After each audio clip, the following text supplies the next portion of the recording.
السلام علیکم جی۔ آج ہم پڑھیں گے کہ کرامات کا کیا سلسلہ ہے اور کرامات کہتے کس کو ہیں۔ میرے مرشد پاک حضور بابا جی سرکار نے فرمایا کہ کسی درویش کامل کی اصل کرامات تو یہ ہوتی ہے کہ اس کو اللہ سبحانہ و تقدس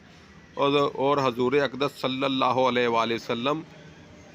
وسلم اور اپنے مرشد کامل کا کس قدر زیادہ قرب و تعلق حاصل ہے،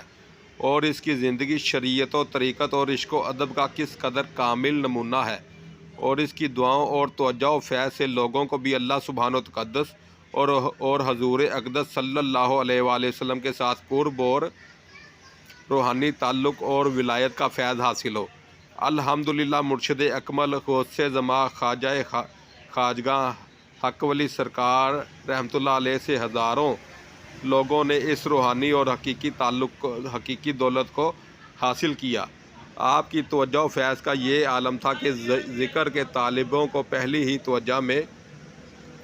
سلطان الاذکار جاری فرما دیتے۔ آپ سے محبت رکھنے والوں کو بزرگان دین اور امام الانبیاء حضور اقدس صلی اللہ علیہ وآلہ وسلم کی زیارت پاک کی عظیم دولت بھی کثرت سے نصیب ہوتی ہے۔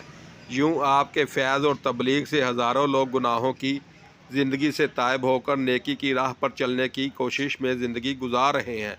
اس کے علاوہ اللہ سبحانہ و تقدس اور حضور اقدس صلی اللہ علیہ وآلہ وسلم کے کرم سے اور مرشد کامل کے فیض سے غوث